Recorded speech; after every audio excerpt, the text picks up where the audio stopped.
champagne glass hit the marble floor and exploded. The sound was a gunshot in the high-ceilinged room. Every conversation stopped. Every head turned. The guests watched. Welcome to Seoul Love Stories. Kindly subscribe and share this channel. Turn on the notification to get more love stories. Frozen. As the liquid pooled between them, Daniel Adebayo stood perfectly still, his pulse visible in his throat. He did not look at the guests. He did not look at the mess at his feet. He stared directly at the woman standing 3 feet away. Amara did not flinch, though her hands shook enough to rattle the paper she held. The silence stretched, heavy and suffocating, waiting for a word that would not come. 7 years of shared life narrowed down to this single, jagged point of failure. Daniel did not reach for her. He did not apologize. He simply let the space between them grow wider with every passing heartbeat. The ballroom was no longer a place of celebration. It was a tomb. The air grew thin, cold, and final. He had made his choice, and the sound of the glass had been the only punctuation he required to seal it. Daniel looked down at his hand. The heavy, cream-colored paper of his medical school diploma was rolled tight, his knuckles white from the pressure. It was not just a document. It was a wall. He felt the weight of it, the years of study, the sleepless nights, and the precise, clinical future it promised. To him, this scroll represented a new orbit, one where he was finally a surgeon, finally elite. He glanced at the woman who had spent 7 years anchoring him to the ground. He looked at her not with regret, but with the detached calculation of a man assessing a liability. His gaze slid away from her face, focusing instead on the marble floor where the champagne had soaked into the grout. The diploma felt heavier now, a physical anchor that grounded him in his new reality. He took a slow, deliberate breath, his posture rigid and composed. He was ready to step into the life he had earned, and it did not include the person standing in his way.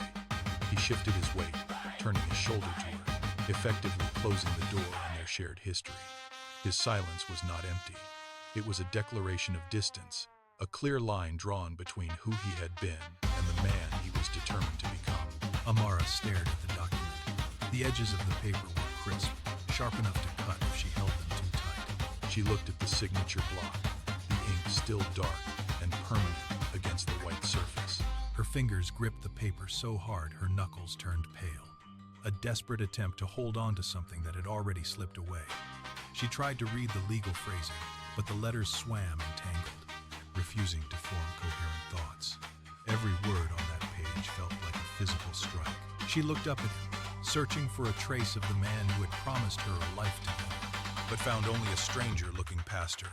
The silence in the room seemed to press against her chest, making every breath a struggle. She felt the paper tremble, a rhythmic vibration against her palms that echoed the pounding in her ears. 7 years of her life, 7 years of building, of planning, of believing, were condensed into this single, thin sheet. It was a transaction. He had calculated the cost of his future and decided she was the debt to be written off. The paper felt like lead in her hands, heavier than any burden she had ever carried, pulling her attention downward toward the cold, unforgiving floor. The paper rattled in her hand, but her mind drifted to the long nights. She felt the phantom ache in her feet from those back-to-back shifts, the way her skin felt permanently cold from the hospital corridors. Please, don't forget to kindly subscribe and share this channel. Turn on the notification to get more love stories. Every hour she had traded for his tuition returned in a vivid, biting sequence. She remembered the weight of the small, velvet-lined box in her palm, the last tangible piece of her mother she had carried for years. She had walked into the shop, set the gold chains on the glass counter, and watched the jeweler weigh them with indifferent precision. The transaction had been swift. The money had gone directly into the bank account for his exams, a transfer that felt like a quaternary amputation. She had worked double shifts until her eyes burned, ignoring the exhaustion to ensure he stayed on track. She had measured her own life in the currency of his progress. Now, standing in the middle of his celebration, the reality hit with the force of a physical blow. The very suit he wore, the polished shoes, the diploma he held like a shield, all of it was constructed from the years she had stripped away from her own potential. Her sacrifice was not a distant memory. It was the silent architecture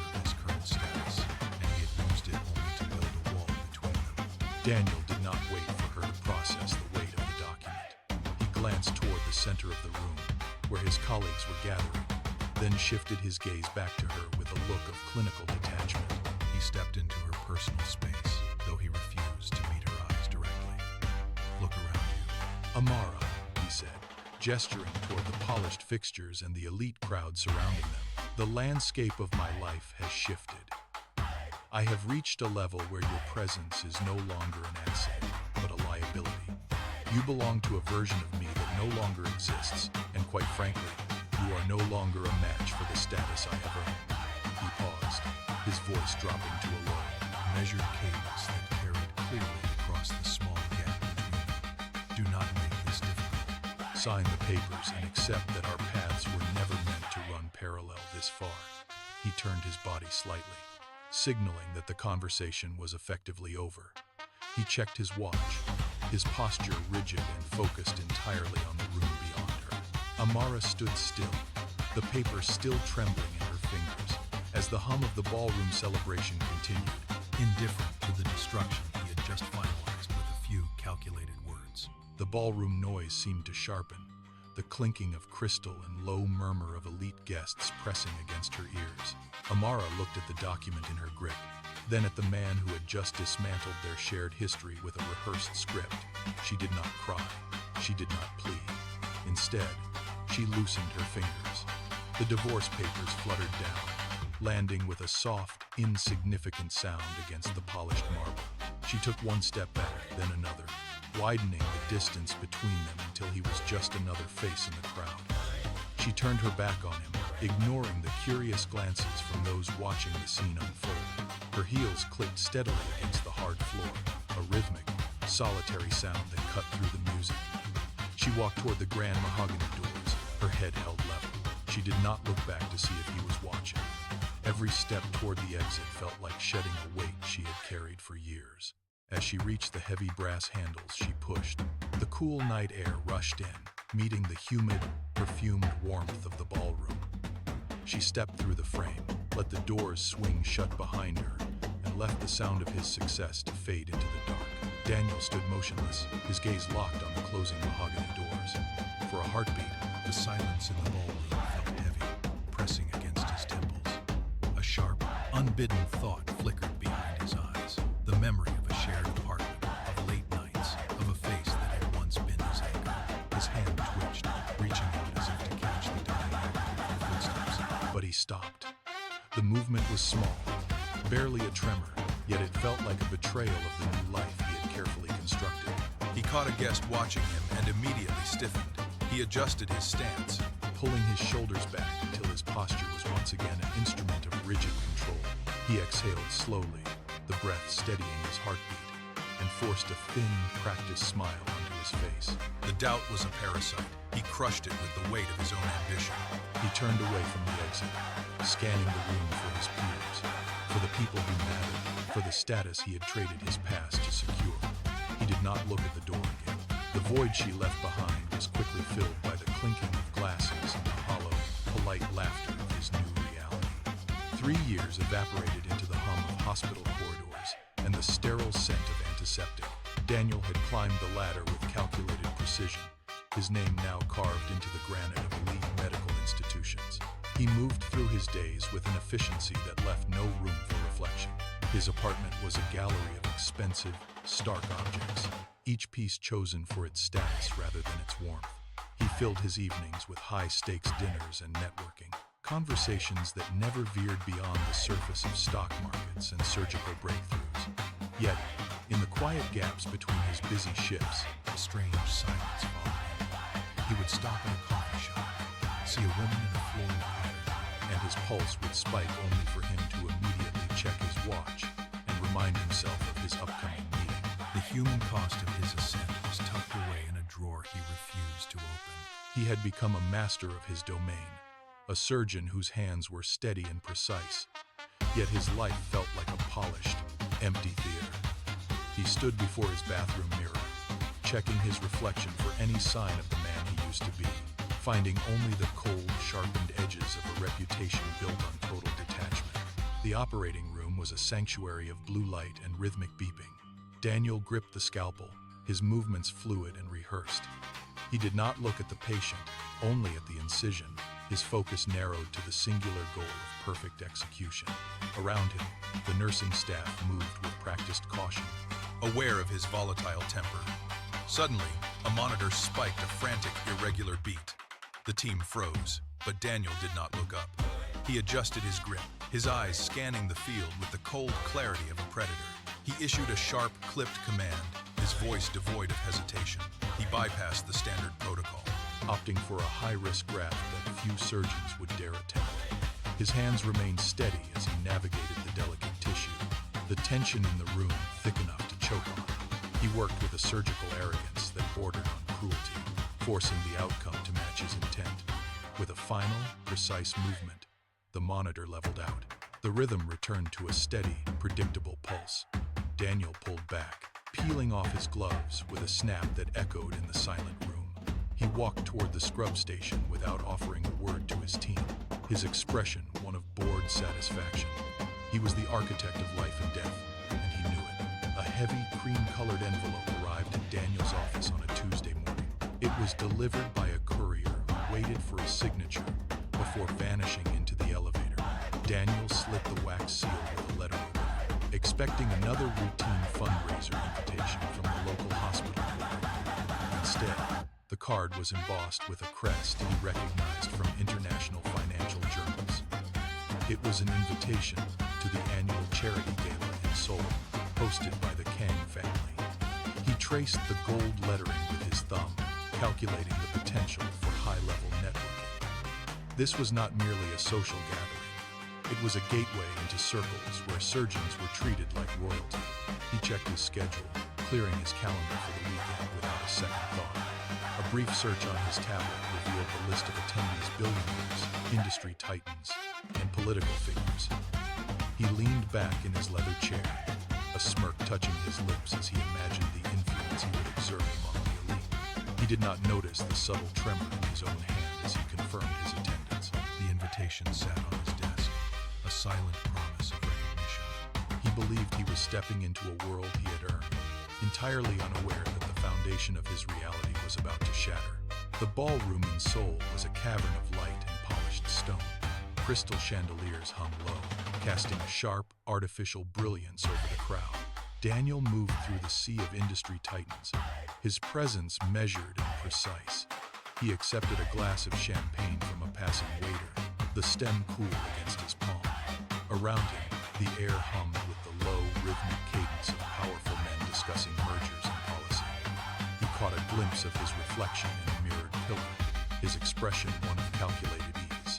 He felt untouchable here, a man who had climbed the ladder and now commanded the view from the top. He leaned in to share a comment with a hedge fund manager, his voice steady and confident. Then, the ambient noise shifted. A ripple of movement started near the main entrance and spread across the floor like a wave. The conversation died. The orchestra stopped, the final note hanging in the stagnant air. Daniel turned his head, searching for the source of the disruption. He saw the crowd part, creating a long, straight corridor toward the double doors. The room grew unnervingly quiet, every eye fixed on the threshold, waiting for something that felt like a sudden drop in pressure. The heavy oak doors swung inward. A figure stepped into the light, and the silence in the room deepened into something suffocating. Daniel blinked, his glass nearly slipping from his fingers as he scanned the woman walking toward him. It was Amara. He searched for the familiar, for the woman who had once been a fixture in his life, but found only a stranger. Her stride was measured, rhythmic, and entirely devoid of the hesitation he remembered. She navigated the space with a quiet authority that forced the surrounding guests to step back, clearing a path for her progress. Daniel felt the blood drain from his face, his heart hammering against his ribs in a frantic, uneven tempo. He took a sharp breath, his mind scrambling to construct a narrative that made sense. But every thought disintegrated. She moved past the first row of pillars, her gaze fixed straight ahead, never once flickering toward the shadows where he stood. There was no trace of the past in her movements, no lingering warmth or recognition. She existed in a reality that felt miles removed from his own. The atmosphere around her felt charged, heavy with a weight that defied explanation. She simply walked, and with every step, the distance between who she had been and who she was now became an unbridgeable chasm. The figure walking beside her was the catalyst for the room's sudden paralysis. Kang Min-jae moved with a lethality that was felt before it was seen. He did not scan the room or offer polite nods to the industry leaders who usually clamored for his attention. His focus remained singular, locked entirely on the space around Amara. Every step he took seemed to carry a weight that pushed the air out of the center of the hall. The whispers that had rippled through the crowd moments ago vanished, replaced by a tense, shallow stillness. Men who held sway over global markets now leaned back, creating a wider berth for the pair to pass. Min-jae's presence was a barrier. Please, don't forget to kindly subscribe and share this channel. Turn on the notification to get more love stories. A cold wall of influence that signaled he was not here to participate in the gala, but to occupy it. He stopped in the center of the floor, his posture rigid and alert. The surrounding guests froze, trapped in the orbit of his authority. No one dared to approach. No one dared to speak. The silence was absolute. Heavy with the realization that the hierarchy of this room had been permanently altered, they stood together, a focal point of power that made every other person in the ballroom feel like a spectator in their own domain. Daniel stood by the marble pillar, his fingers locked tight around the stem of his glass. The sight of them together was a physical blow, a sudden constriction in his chest that made drawing breath an arduous task. He looked at Amara, then at the man beside her, and the hierarchy of his own world fractured. For years, he had climbed, clawed, and discarded to reach this echelon of success. Yet looking at the way she stood, the way she inhabited the space, he realized his status was a hollow achievement. The glass in his hand grew slippery as his palms dampened. He tried to force his gaze away, to maintain the professional mask he had spent years perfecting, but his focus remained trapped. The reality of the scene was a jagged edge, cutting through his confidence. His grip faltered. He didn't even feel the glass slide until the gravity took hold. It plummeted toward the polished floor, striking the stone with a violent, shattering report that echoed through the ballroom. The sharp, clean sound of the fracture sliced through the heavy silence of the room. Daniel stood among the shards, his hands still curled in the air. His composure completely disintegrated, unable to look away from the woman he had once deemed unworthy. The sound of the shattering glass drew a sharp, sudden movement from Min-jae. He did not turn to look at the source of the noise. Instead, his hand moved with fluid precision, coming to rest firmly against Amara's waist. It was a deliberate, possessive anchor, signaling to everyone in the hall exactly where his loyalties were invested. He leaned in closer, his head angled toward her, his expression softening only for her. The shift was jarring to those watching. The man who had been a wall of cold indifference just seconds before was now radiating a fierce, protective focus. Amara remained still, her gaze fixed forward, leaning slightly into the contact. Min-jae's fingers flexed against her side, a subtle pressure that held her steady as if bracing her against the entire room. He scanned the perimeter, his eyes like flint, eventually locking onto the spot where Daniel stood among the debris. The message was clear. He was not merely a companion, he was a guardian. Daniel watched, paralyzed, as Min-jae ignored the surrounding elite to whisper something to her. She tilted her head, a ghost of a smile touching her lips. The intimacy was public, undeniable, and entirely beyond Daniel's reach.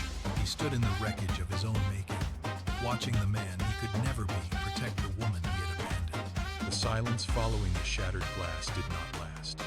It dissolved into a low, rhythmic hum of conversation that spread across the ballroom like a ripple. Hundreds of eyes pivoted from the broken shards toward the center of the hall. People leaned into each other, their heads close, trading rapid, hushed exchanges. Who was she? Where had she emerged from? The names of influential families were whispered and discarded in seconds. They scanned their memories for a connection, for a history, finding nothing but a blank slate. Amara moved with a fluid, measured pace that defied the frantic intensity of the crowd. Every step she took seemed to invite more speculation. Guests stopped their own conversations mid-sentence just to track her path. A group of socialites hovered near the edge of the dance floor, their expressions a mix of envy and bafflement. They watched the way Min-jae navigated the room, his presence acting as both a shield and a spotlight. The chatter sharpened. It was no longer about the broken glass. It was about the woman who had walked into the highest circles of power with no introduction. Daniel stood frozen in the periphery, listening as the room constructed a new identity for her, one that had nothing to do with the life he once knew. The rumors fed on the mystery, growing more elaborate with every passing second. A reporter from a local daily pushed through the edge of the crowd, his camera lens focused on the center of the hall. He had been tracking the couple for minutes, looking for the angle that would define the night. As Amara turned slightly to respond to a comment from Min-jae, the light hit her from a new direction. The reporter froze, his finger hovering over the shutter button. He adjusted his focus, confirming the visual data. He signaled to his colleague, pointing toward the subtle, rounded swell visible against her frame. The camera clicked once, twice, a sharp sound that barely pierced the ambient noise of the gala. The reporter did not wait for an invitation. He leaned toward a nearby socialite and whispered the observation. The reaction was instantaneous. The guest's eyes widened, her hand flying to her mouth in a gesture of genuine shock. The news rippled outward, bypassing the previous gossip about Amara's background. It wasn't just about her presence anymore. It was about the future. The whispers escalated into audible gasps as the realization hit the room. The heir to the Kang Empire was already here. The ballroom felt suddenly claustrophobic, the weight of the news pressing down on everyone present. Daniel, watching from the shadows, felt the floor tilt beneath his feet as the truth solidified. Daniel pulled back until his shoulders hit the cold stone of a marble pillar. The air in the hall felt thin, difficult to draw into his lungs. He looked at his own hands, the hands that had mastered complex surgeries and earned him the prestige he had once craved. They felt heavy, useless. Every congratulatory nod he had received tonight suddenly tasted like ash. He watched Min-jae lean down to whisper to Amara, a gesture of absolute, unreserved protection. Daniel remembered the specific moment he had handed her the papers years ago, the way he had measured her value against his own trajectory. That calculation had seemed like the error of a man who understood nothing. He had risen in his field, yet he stood here entirely alone, while she had built a world that made his accomplishments look like hollow trophies. The envy was sharp, but the regret was deeper. A physical ache that radiated through his chest. He tried to step forward, to reclaim a piece of the past, but his legs would not respond. The distance between them was no longer just across a room. It was a chasm he had carved himself, and tonight he realized it was far too wide to ever cross again. Amara moved through the center of the ballroom as if the space belonged to her by right, not by invitation. Her stride was measured, each step landing with a quiet, absolute certainty that demanded the crowd part before her. She did not scan the room for approval. She did not look for faces from her previous life. When a group of high society figures, people who had once refused to acknowledge her existence, leaned in to offer forced smiles, she did not falter. She offered a brief, level nod, her gaze passing over them without a flicker of recognition or resentment. There was no trace of the woman who had once navigated these circles with hesitation. Every movement was efficient, stripped of unnecessary nervous energy. She paused near the center of the hall, her hands folded loosely in front of her spine straight. She held her head at an angle that suggested she was listening to the music, not the frantic whispers rising in her wake. She remained an island of stillness in the chaos of the room. When Min-jae gestured toward the balcony, she turned with a fluid, seamless motion, her attention shifting entirely to him. She walked past the spot where Daniel stood, her eyes tracking straight ahead, seeing nothing but the path she had chosen for herself. Kang Min-jae navigated the room with the precision of a predator, his face a mask of impenetrable granite. To the other guests, he offered nothing but a cold, dismissive silence. When a venture capitalist approached him with an outstretched hand and a wide, eager smile, Min-jae did not even break his stride. He offered only a single, curt nod, his eyes remaining fixed on the horizon, effectively freezing the man in place. He was a wall of indifference, a man who viewed the social theater of the gala as a tedious, mandatory chore. Yet, the moment he stepped back toward Amara, The tension in his jaw vanished. The hard line of his mouth softened into something almost unrecognizable. He tilted his head, his focus narrowing until the rest of the room essentially ceased to exist for him. He reached out, his fingers grazing her shoulder with a lightness that contrasted sharply with the iron grip he had shown the world only seconds before. His eyes, usually devoid of warmth, tracked her expressions with a quiet, intense devotion. It was a complete reversal of form. To the room, he was a statue of ruthless efficiency. To her, he was attentive, present, and visibly anchored by her proximity. Starting over is not a choice made in a moment of clarity. It is a grueling, daily labor of erasing the footprint of the person you used to be. When everything is stripped away, the house, the history, the shared promises, the silence left behind is heavy enough to crush a person. Amara had been that person. She had stood in the wreckage of her own life, staring at a floor littered with the shards of her past. Most would have retreated into that shadow. She did not.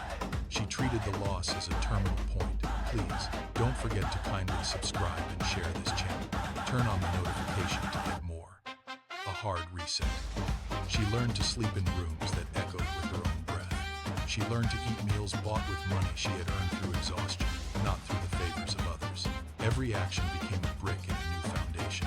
She forced herself to walk through the discomfort of being a stranger in her own skin, until the feeling became familiar. Resilience is not a soft quality. It is calloused hands and a steady heartbeat that refuses to stutter when the world goes dark. She had transformed the emptiness of her departure into a quiet, impenetrable strength. She was not the same woman who had walked away 3 years ago.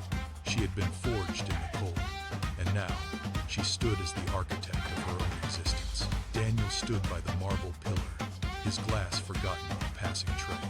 He had watched her for 20 minutes, his focus narrowing, until the gala became nothing more than a blur of motion and sound.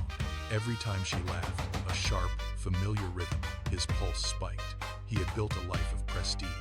Yet in this room, he felt like an intruder in his own reality. The impulse began as a twitch in his fingers and grew until it dictated his every movement.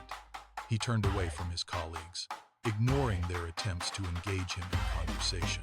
He did not care about the medical advancements they were discussing. He stepped into the throng of people, his shoulders brushing against guests, his gaze locked firmly in the space where she stood. He moved with a disregard for social decorum, weaving through the dense crowd, his feet finding gaps in the shifting mass of people. His breath came shallow, his jaw set, his vision tunneled. He was crossing the room with a singular, reckless intent. He pushed past a waiter, nearly tipping a tray, and did not look back. He was closing the distance, driven by a hunger he had not acknowledged in 3 years, moving steadily toward the one person who had every reason to turn away. The heavy glass doors clicked shut, severing the swell of the gala's music and chatter. Amara stepped out into the cool, sharp air of the balcony. The city of Seoul sprawled beneath them, a vast grid of pulsing orange and white lights that stretched toward the horizon. She drew a long, slow breath, letting the tension of the ballroom drain away. Min-jae moved to her side, his presence a steady anchor in the night. He did not speak. He simply placed a hand on the cold stone railing beside hers, his gaze tracing the same distant skyline. The silence here was intentional, a vacuum where the pressures of their lives could not reach. Amara looked up at the stars, then back toward the glass doors where the shadows of the crowd still shifted. She felt the weight of the night, but the fear was absent.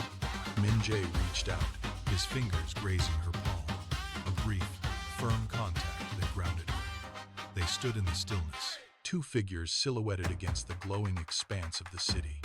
Below them, the traffic moved like a slow, rhythmic river, oblivious to the quiet convergence on the terrace.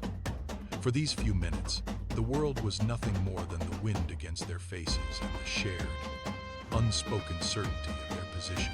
Daniel stopped just inside the threshold. The transition from the roar of the gala to the sudden, thin silence of the balcony hit him like a physical blow. He watched them for a heartbeat, his hand resting on the heavy door handle, his knuckles white. The space between them was too small and too charged, and it belonged to a world he had no part in. He had come here with a rehearsed argument, a defense of his past, but the sight of them standing against the sprawling city lights erased every word. The air on the terrace was sharp, carrying the scent of rain and cold metal. He took a single step forward, the sound of his heel clicking against the stone floor echoing too loudly in the quiet space. He stopped again, his throat tightened, a sudden, jagged constriction that made breathing a conscious effort. He looked at her, searching for the woman he had discarded, but found only a stranger who stood with a terrifying, calm authority. He opened his mouth, but the sound that emerged was not the demand he had practiced. It was thin, frayed, and unmistakably broken. Amara, he said, the name catching on a tremor he could not suppress. The sound of her name hung in the cold night air, vibrating between them. Amara did not flinch. She did not tighten her grip on the railing, nor did she lean into the man beside her. She simply stopped moving. The wind ruffled the loose strands of her hair, but her posture remained locked, a statue carved from the dark. She turned her head. The movement slow, deliberate, and entirely devoid of the heat Daniel remembered. Her eyes met his, and he searched for a flicker of the past, a trace of resentment, a spark of lingering hurt, or even the warmth of old familiarity. He found nothing. Her expression was a blank slate, the surface of a deep, still pool that yielded no reflection. She stood there, anchored in the present, her face revealing absolutely nothing of the woman who had once sacrificed everything for him. The silence stretched, becoming a physical barrier that no apology could bridge. She looked through him as if he were a ghost, a remnant of a life already archived and discarded. There was no judgment in her stillness, only the terrifying, absolute weight of indifference. Daniel felt his pulse thrumming in his ears, but she remained motionless, her breath even, her focus unyielding. She had not just moved on, she had arrived somewhere he could never follow. The silence between them was shattered by the sound of a leather shoe shifting against the stone.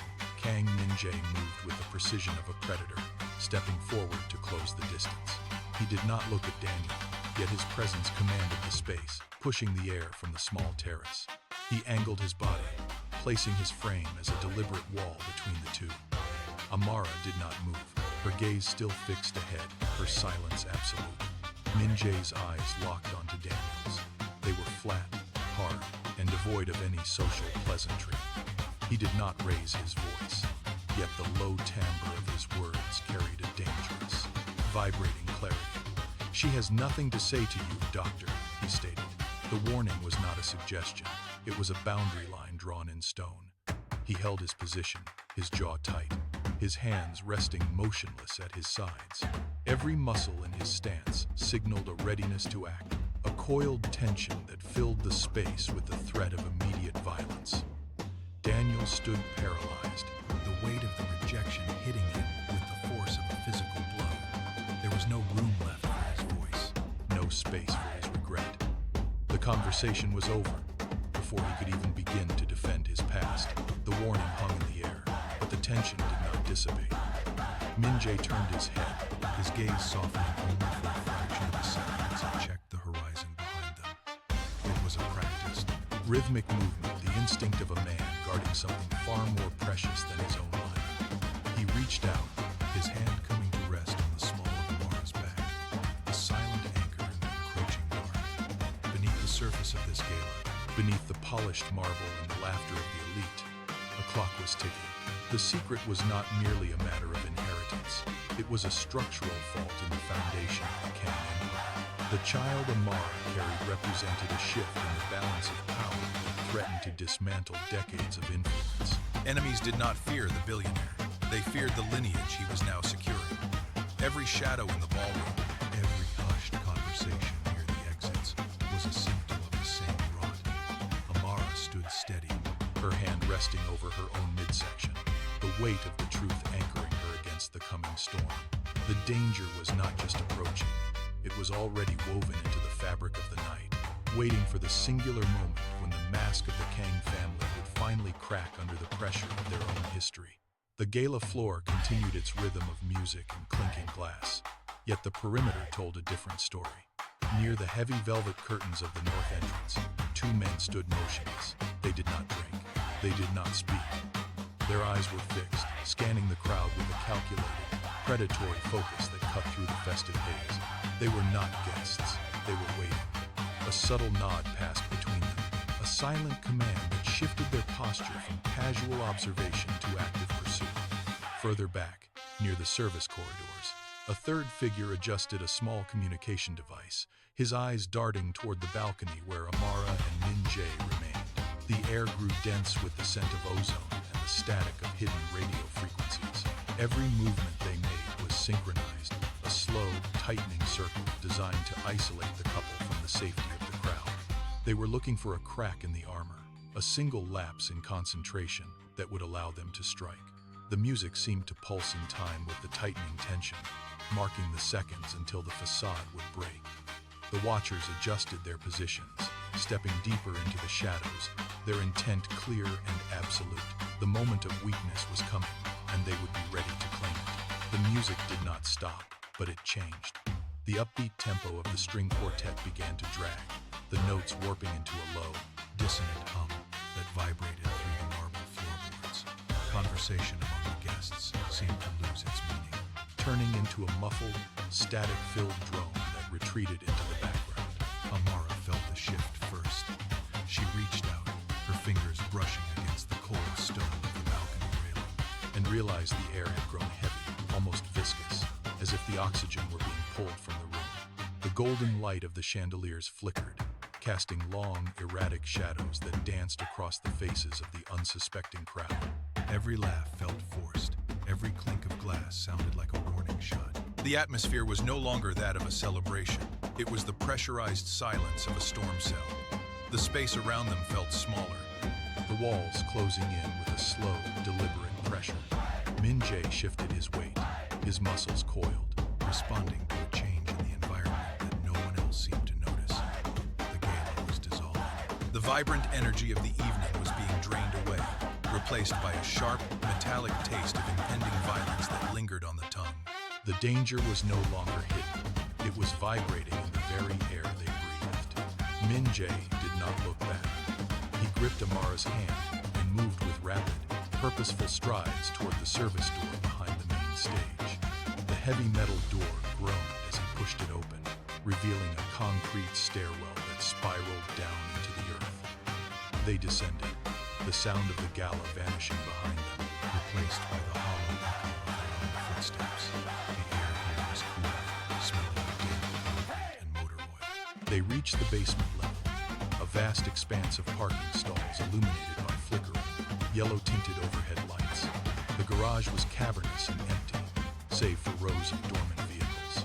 Min-jae moved toward the far exit, his pace steady, his gaze scanning the pillars. He paused, listening to the silence, and for a moment, the stillness felt like safety. They were convinced they had slipped away from the chaos above. But the darkness was not empty. Behind a row of support columns, a shadow detached itself from the wall. The sound of a car door clicking shut resonated through the space, followed by the soft, rhythmic scraping of leather on concrete. They continued toward the exit, completely unaware that the distance between them and the pursuit was closing with every step they took into the dark. Daniel watched the service door swing shut. The urge to follow was a physical weight, pulling him away from the gala and toward the concrete stairway. He did not consider the risk. He did not consider why they were leaving. He only felt the need to demand an answer for the life he saw them living.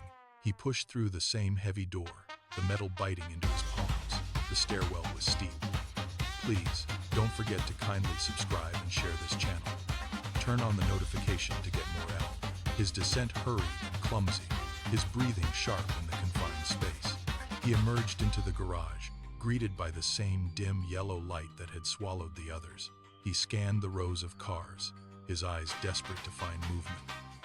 He heard footsteps echoing against the far wall and broke into a run, his focus entirely on catching them. He did not see the black shape lurking near the ventilation shaft.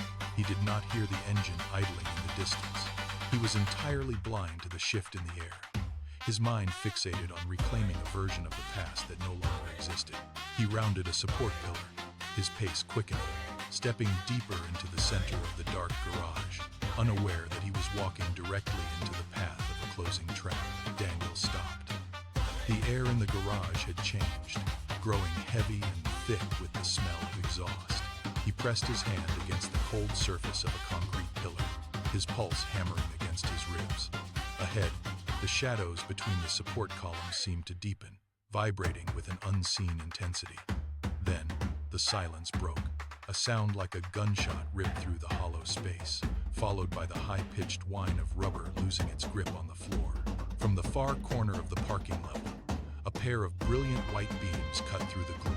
A dark SUV tore around the bend, its tires screaming as they fought for traction on the slick concrete. The vehicle drifted, the heavy chassis swaying with violent momentum, and slammed to a halt directly in the center of the lane. The engine roared, a guttural, mechanical sound that echoed off the low ceiling like thunder. The headlights locked onto the space where Amara and Minjae were standing, blinding them in a harsh, artificial glare. Dust billowed from the tires, swirling into the beams of light. The garage, once a place of relative isolation, was now the stage for a confrontation that left no room for retreat. The SUV sat idling, its presence an iron wall between them and the exit, as the scent of burning rubber filled the stagnant air. The doors of the SUV opened in perfect synchronization, the mechanical clicks sharp against the idling engine. 4 men stepped out, their movements precise and practiced. They moved with the efficiency of soldiers, fanning out in a wide arc that cut off every possible path of escape. Each man carried a weight that spoke of hidden intent, their eyes scanning the darkness of the garage with cold, calculated focus. They did not shout. Please, don't forget to kindly subscribe and share this channel. Turn on the notification to get more low. They did not issue commands. They simply occupied the space, their presence a physical pressure that forced the air out of the room.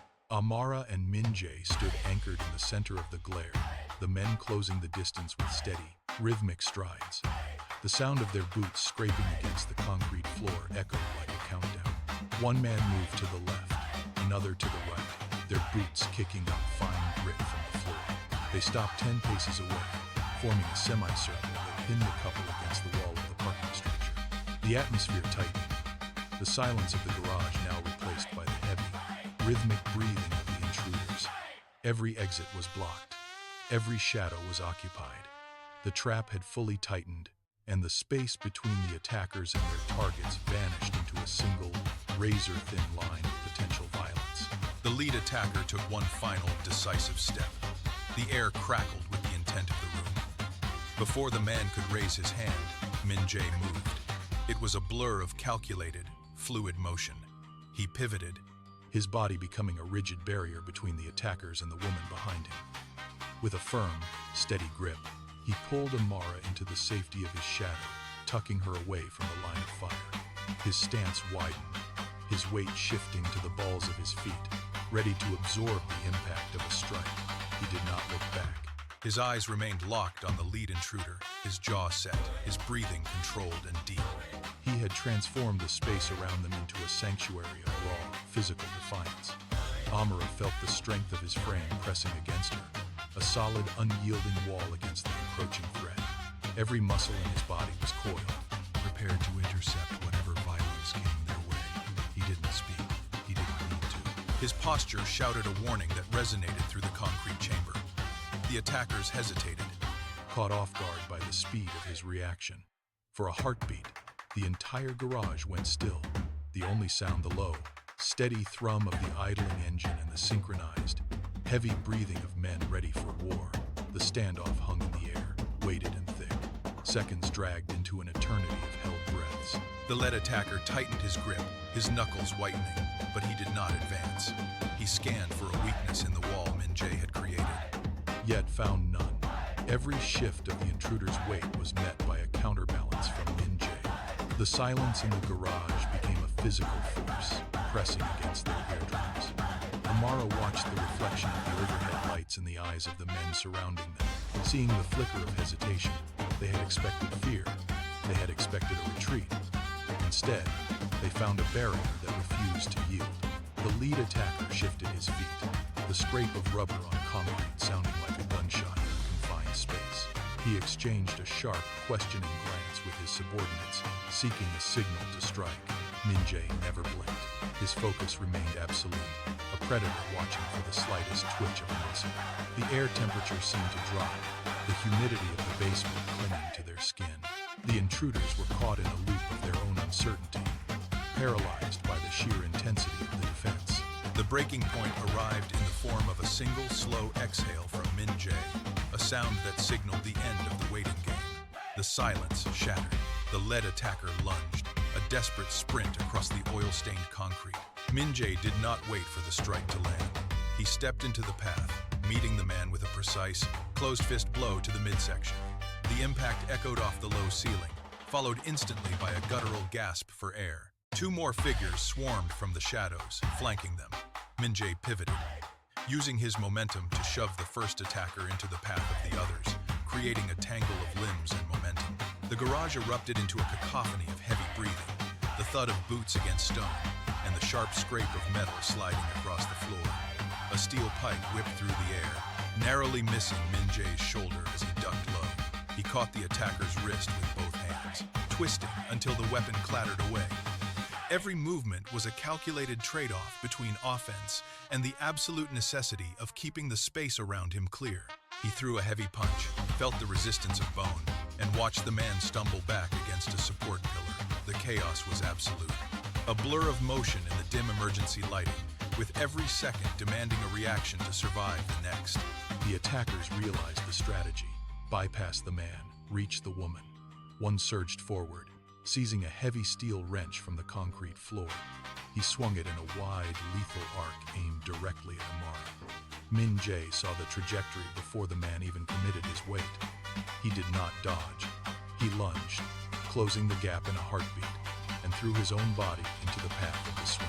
The heavy metal connected with his shoulder with a sickening, audible thud that resonated through the damp garage. Min Jae grunted, his knees buckling under the force, but he did not release his grip on the attacker's arm. He used his remaining strength to shove the man backward, stumbling into the path of his own allies. Amara remained untouched behind him, shielded by the wall of his back. Min Jae gasped, his breath hitching, yet he immediately locked his stance again. He wiped a smear of blood from his temple, his eyes fixed on the remaining threats. He shifted his weight, forcing his injured side to bear the strain, refusing to give an inch. Every muscle in his frame was locked, a living barricade standing between the violence and the person he had sworn to protect. Please, don't forget to kindly subscribe and share this channel. Turn on the notification to get more love story. Amara pressed her palms firmly against her abdomen, her fingers digging into the fabric as the world around her tilted. The air in the garage was thick with the scent of burnt rubber and metallic tang.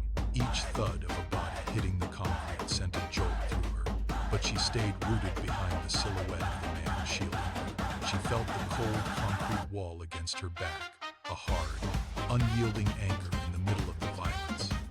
Her heart hammered against her ribs, a frantic rhythm that matched the erratic flashes of the emergency lights. She watched Min Jae, his movements strained and heavy, yet every action was anchored by a singular purpose. She saw the way his muscles bunched, the way he braced himself to absorb the next impact before it arrived.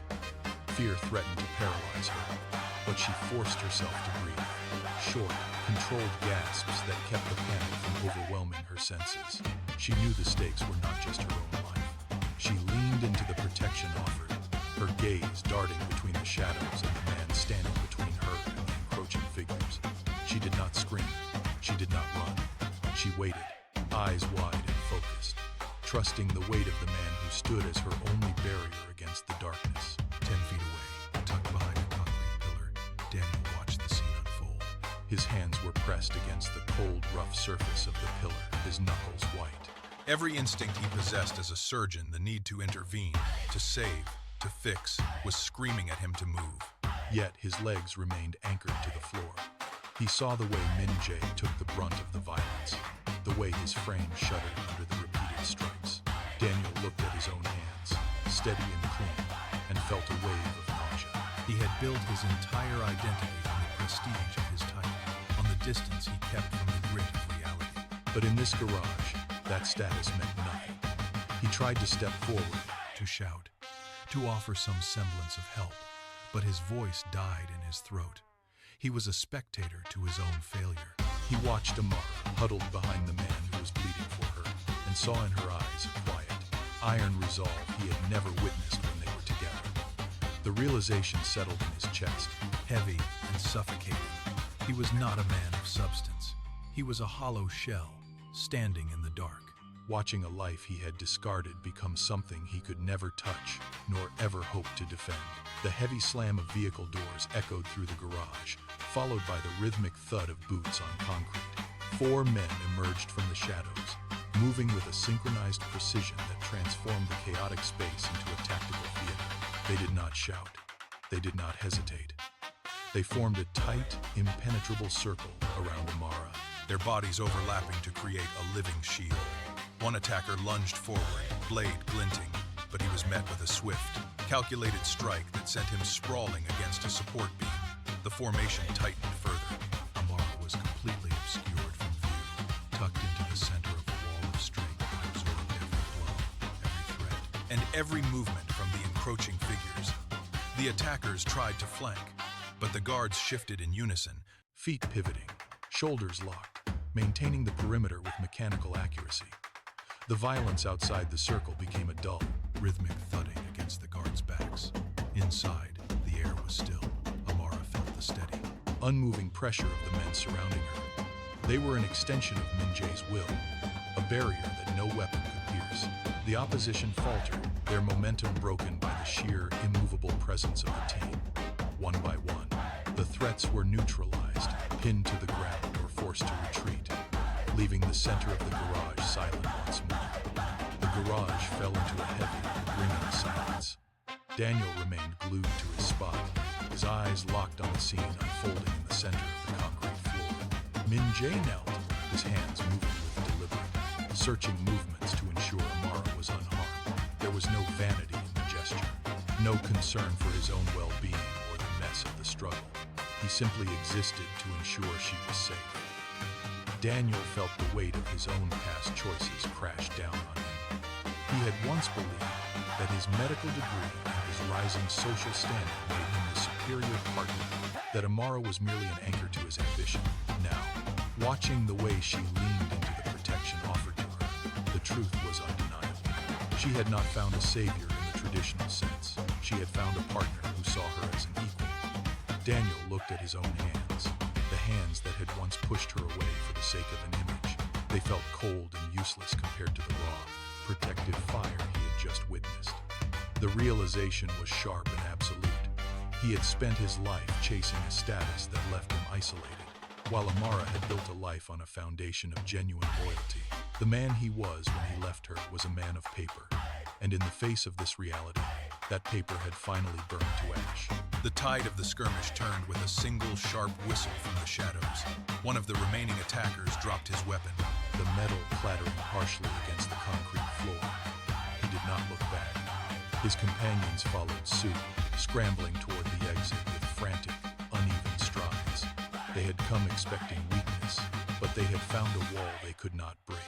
Min Jae did not pursue. He remained anchored by Amara, his gaze tracking the fleeing figures until the last of them vanished into the dark mouth of the parking ring. Outside, the screech of tires announced their desperate departure, the sound rising in pitch before fading into the city night. The garage was suddenly devoid of the tension that had gripped it seconds ago, leaving only the distant, growing wail of sirens approaching from the main road. The air hung thick with the smell of burnt rubber and ozone. The guards relaxed their formation, though their eyes remained vigilant, scanning the perimeter for any lingering threats. Silence returned to the space, heavy and absolute. The immediate danger had evaporated, but the aftermath of the encounter left a lingering stillness that felt more final than the violence itself. The attackers were gone, driven into the night by a strength they could not comprehend, leaving the center of the garage to the quiet reality of the survivors. Daniel stood in the shadows, his feet rooted to the cold concrete. He watched the space between himself and the others, a gap that felt wider than the entire city. Min Jae turned to look at Amara, checking her pulse, his touch careful and steady. Daniel took a half step forward, his hand reaching out instinctively, but he stopped. There was no place for him here. He had spent years building a reputation, collecting titles, and climbing ladders. Yet in this moment, those achievements felt like smoke. He looked at his own reflection in a nearby dark window. A man who had traded substance for status and ended up with neither. The sirens were closer now, the blue and red lights flashing against the garage walls, but they did not reach the corner where he stood. He was already invisible. He saw Amara turn her head, her gaze sweeping past him without a flicker of recognition. She was not looking for him. She was not even thinking of him. The finality of that realization hit him harder than any blow. He pulled his hand back, turned his back on the light, and walked into the deeper shadows of the ramp. He had come to confront a past, but he found only the truth of his own emptiness. The sirens finally died down, replaced by the low hum of the city. Min Jae reached into his pocket and produced a small, encrypted tablet. He tapped the screen, and a cascade of financial data and internal communications scrolled across the glass. These were not random attackers. They were agents of a rival branch within the Kang family, desperate to prevent the transition of power. He held the device for Amara to see. Each line of code represented a betrayal, a hidden account, and a threat to their future. Amara studied the patterns, her fingers tracing the screen. She realized the attacks were not about the child, but about the control of the entire conglomerate. The mystery of the constant threats was now laid bare in black and white. She looked up at Min Jae. He did not offer empty promises or hollow comfort. He simply tilted his head toward the exit, his posture signaling that they would face the board of directors together. The fear that had defined her previous months dissolved, replaced by a calculated, sharp clarity. She took his hand, her grip firm and certain. They were no longer targets. They were the architects of their own defense. The secret was out, and the game had shifted. The garage air grew still as the last of the security team retreated. Min Jae gestured toward the elevator, his hand guiding Amara away from the debris. She moved with a steady, measured pace, her focus entirely on the path ahead. Just before stepping into the lift, she paused. Her gaze shifted, sweeping across the dim space until it landed on the corner where Daniel remained. There was no tremor in her posture, no flash of resentment, no lingering curiosity. She looked at him as if he were a distant landmark passed on a long road, something she recognized, but no longer traveled toward. Daniel tried to draw breath, To speak, to bridge the distance, but the words withered before they reached his lips. Amara did not wait for a response. She simply turned her head away, her profile sharp against the fluorescent light. The elevator doors slid shut with a soft, mechanical hiss, sealing the space between them. The metal panels reflected only his own face as they ascended, leaving him in the silence of the lower levels. She had not looked at him with hate, which made the finality of her gaze absolute. He stood alone, watching the floor indicator climb, the distance between them turning into a permanent, uncrossable void. The garage echoed with the rhythmic ticking of cooling engines. Daniel stood by the concrete pillar, his fingers gripping the rough surface, but the space where Amara had been remained empty. Outside, the night air was sharp. Amara walked past the rows of parked vehicles, her stride consistent and purposeful. She did not look back to see if he was following. She did not search for his reaction. Her world had expanded far beyond the narrow scope of their shared history. She reached the waiting car, and the door opened with a heavy, metallic click. She stepped inside, the interior lights illuminating her for a brief second before she pulled the door shut. She reached forward and adjusted the climate control, her hands moving with the precision of someone who knows exactly where they are going. There was no need to forgive a man who no longer occupied a place in her reality. There was no need for anger toward a shadow that had already faded. She pulled a tablet from her bag and began reviewing the morning schedule for the conglomerate. Her pulse remained steady. Her breathing was even. She was not a victim of circumstance, nor a relic of a failed past. She was the architect of her own horizon, and as the car pulled away, she did not once glance at the rearview mirror. The sedan merged into the flow of city traffic, the neon lights of Seoul tracing lines across the windows. Min Jae sat in the seat beside her. He did not ask if she was shaken. He did not offer empty platitudes about the danger they had just navigated. Instead, he simply reached over and placed a folder on her lap the next next phase of the project they were building together. Amara opened it, her eyes scanning the data, her mind already calculating the next move. This was not the dynamic of a damsel and her knight. It was the alignment of two people who saw the same world and chose to conquer it side by side. Min-jae watched her work, his posture relaxed, his hands resting on his own knees. He gave her space to think, waiting for her input, his presence a steady anchor rather than a barrier. He valued the speed of her intellect and the weight of her decisions. He did not look at her as someone to be sheltered from the storm, but as the one holding the map. As she spoke, pointing to a detail in the report, he nodded. They moved in perfect sync, two forces converging toward a single objective. She had found a partner who measured his success by hers. The car slowed as it approached the entrance to their estate. Amara closed the folder and rested her palm against the cool glass of the window. She thought of the 7 years spent in narrow rooms. Double shifts, the constant calculation of survival. Those years were not lost. They were the whetstone that sharpened her resolve. She reached into her bag and pulled out a small, tarnished locket, the last object she had kept from her life with Daniel. She looked at the metal, felt the weight of it, and then dropped it into the waste compartment of the vehicle. The sound was a dull thud, final and absolute. She did not feel a pang of regret. There was no lingering attachment to the girl who had once begged for status or validation. That version of her had been consumed by the fire of her own ambition. She sat upright, shoulders back, and watched the gates of the estate swing open. The path ahead was illuminated by the floodlights of the driveway. She breathed in, the air crisp and clean, and stepped out onto the pavement. She was no longer defined by what she had lost, but by what she had forged from the wreckage. Amara walked across the marble foyer, the sound of her heels clicking rhythmically against the stone. She stopped before a full-length mirror positioned at the turn of the hall. She did not look for the woman who had once bartered her own security for someone else's promise. She saw only the lines of her own making, the steadiness in her gaze, and the posture of someone who had learned to command her own gravity. Destiny was not a path laid out by others. It was the series of choices made when the ground beneath her had shifted. Every double shift, every sacrifice, and every moment of betrayal had been a transaction she had paid in full. She had not waited for the world to offer her a different outcome. She had built it. She turned away from the reflection, walking toward the study where the work waited. She had learned that the only difference between a dead end and a new beginning was the decision to keep moving forward. She reached for the handle of the door, pushed it open, and stepped into the light of her own future. She had ceased to be a product of what happened to her. She had become the architect of what came next. Amara's story is not an anomaly. It is a blueprint.